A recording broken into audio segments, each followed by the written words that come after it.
Hello, listeners, and welcome to the first episode of Red Alert Podcast.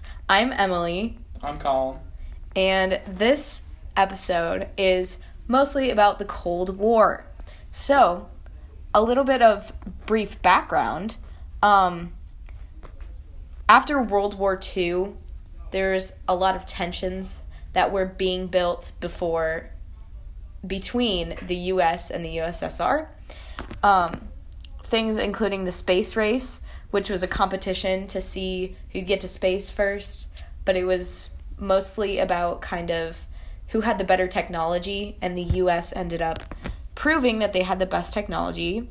There's the Korean War and the Vietnam War, which were fought as proxy wars, where the U.S. were funding the Democratic side, and the USSR was funding the communist side, and they were kind of going at each other. The Democratic side and the communist side ended up winning the Vietnam War, and the Korean War was a kind of draw between both of them. The Truman Doctrine was the agreement between the U.S. and their allies, which was actually called the NATO Plan. If you were attacked by any place or the spread of communism, then the U.S. would provide support so that you could contain communism. And then the Marshall Plan was to rebuild the smaller parts of Europe so that you weren't vulnerable to communism spreading in your country. And then the Warsaw Pact was the USSR's version of the Truman Doctrine with the satellite states. Alright, so the Berlin Wall was an actual wall that was put up in between West Berlin and East Berlin. So East Berlin, which was the communist side of Berlin, the people there were able to freely travel from West Berlin to East Berlin. And East Berlin was really kind of poor, and they didn't have a lot of jobs or money. But West Berlin was flourishing under democracy and capitalism. So the East Berliners were like, hey, West Berlin, they're living good over there. Maybe we should just go there and just live there. So the people from East Berlin were traveling to West Berlin, and they were like starting a new life there. But the people in the USSR who were communists did not like that. So they put up a wall in between East and West Berlin to make sure it wasn't to keep West Berliners out, it was to keep East Berliners in. And at first it wasn't like people were like jumping the wall, but after there was a lot more security put in so that people actually could not leave. It was impossible for them to leave. The Cuban Missile Crisis was a 13-day standoff between the USSR and the US because the US had nuclear weapons in Turkey, which was really close to the Soviet Union. And so the USSR put nuclear weapons in Cuba, which is close to the USA. And the US went into a state of emergency. It was DEFCON 2, 13 days where people didn't know if the world was going to explode because of nuclear weapons. Like, it was there's a lot of panic among people for 13 days until it was diplomatically resolved, and they decided that they were both going to take their nuclear weapons out of Cuba and out of Turkey so that nothing like this could ever happen again. A big thing about the Cold War is that it never went hot. It was called the Cold War because there was never direct fighting between the USSR and the US. It was like competitions like the space race and proxy wars like the Korean and Vietnam War, and then they were trying to oppose each other's sides, but they never ended up actually fighting against each other. Do you want to do? So basically what made the Cold War different from any other major wars was the fact that they had a possibility of using nuclear weapons, and since they didn't, it changed the way war was viewed forever. In one situation, during the Cuban Missile Crisis, the USSR had a secret ship, but the US didn't know what it was, so they fired a test shot at it. And at that moment, the USSR thought they were starting a war. So there was 3 people in the submarine. that were going to launch the nuclear missiles to destroy the U.S., but one out of those three people decided not to, and which saved us from a nuclear war, and that guy was Vasily Arhipov. And my question is, how do you think life would be if he did press a button or agree to launch the missiles? Well, a lot of people kind of like to argue that if he pressed the button, it would have sent us into World War III. So World War III, I think, would have looked a lot different than the other wars, just mainly because of that nuclear weapon. Because literally a push of a button, and the world could be destroyed. Like, so many people, innocent lives could be lost. And since both sides had nuclear weapons, it's completely different. It's not like only the U.S. could destroy the Soviet Union, or only the Soviet Union could destroy the U.S. We could just destroy each other, and then that's like... What's left? Yeah.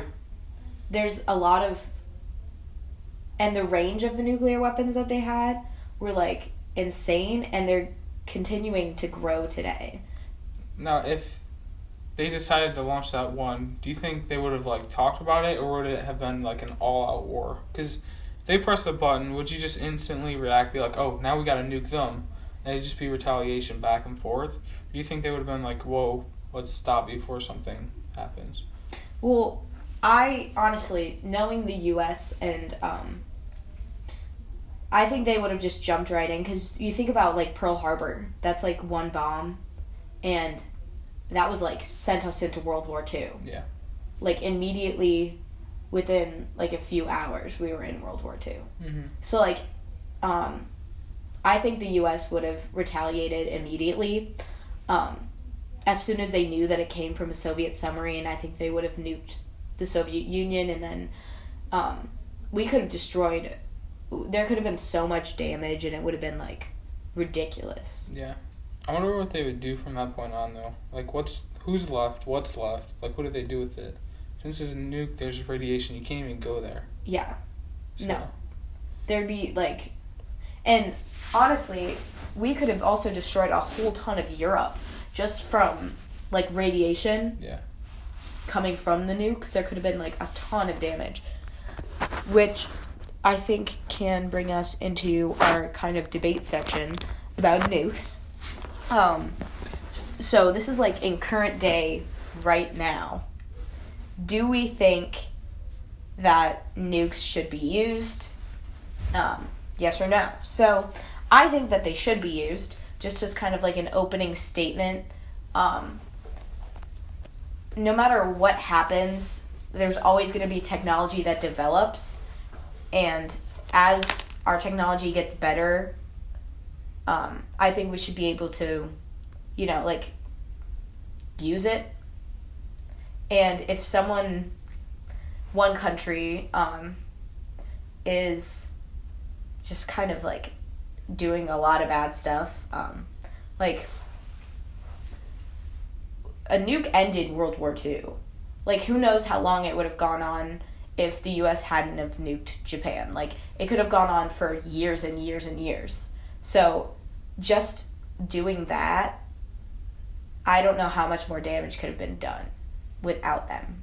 My biggest thing about nukes is, you hit one button and you do, an unthinkable amount of damage, and you take so many lives, but there's other ways you can do that with controlling what you take. So there's, you send a nuke, you take so much, instead of where you could send troops or some new technology like you're talking about, to where there's a point that whoever you're attacking can be okay, we'll forfeit. You send a nuke and you blow up or destroy way more than they thought, and now they could have surrendered when you could have taken little amounts at a time, but you took a huge amount, and now they're suffering. Yeah. No, yeah, for sure. It does do a lot of damage, but just using, since it's kind of the only example, using Hiroshima as an example, the U.S. sent warning down to Hiroshima and Nagasaki 2 days. They said 2 warnings, not warning shots, but warnings to the people that they were going to do this, and the people were like, nah, and they just stayed. So, and of course they could have given them, the people in Japan, like a little more time, but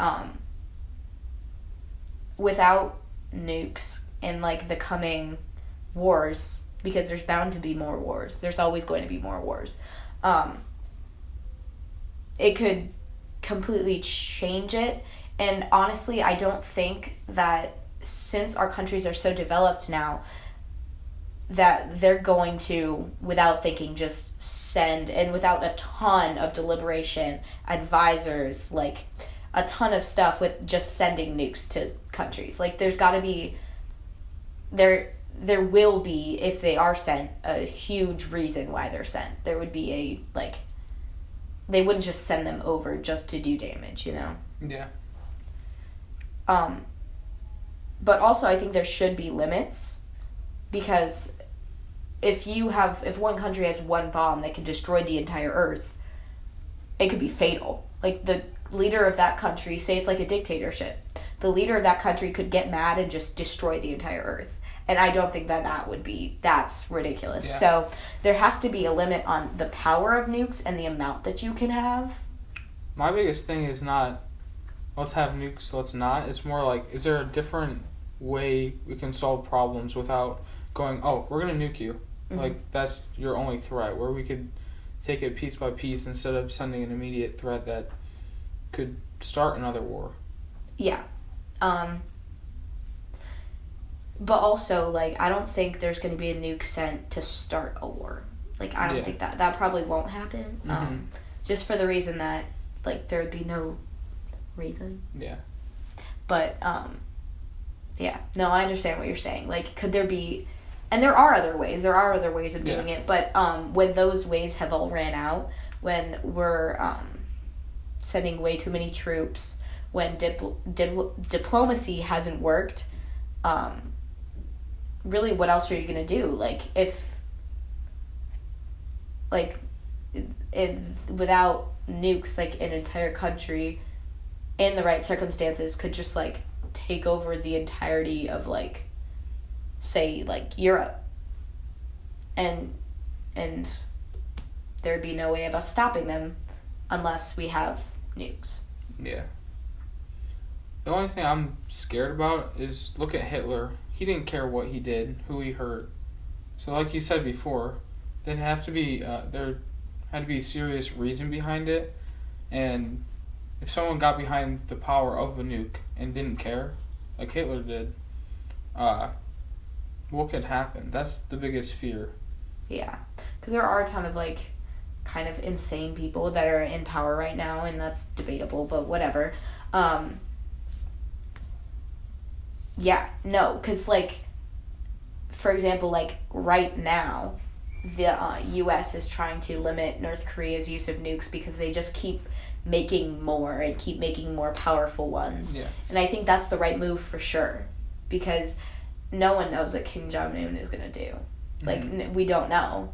So, just being able to put people in power that kind of know what they're doing, I think is also a big deal. Because now, not only are you voting for the president, but you're voting for someone who can send nuclear weapons over to another country, which in our country is not really that, like, this president can't just say, oh, I'm going to send nukes. They have to have other people to approve it. But in places like North Korea, one man can just... Yeah. So it's sort of a risk. Like, I don't mind having nukes. It's just who's behind like, the control of the nuke more than the actual nuke itself. Yeah. So, I think that's going to wrap up our very first episode of Red Alert Podcast. Thank you for listening, and bye. Peace out. Peace.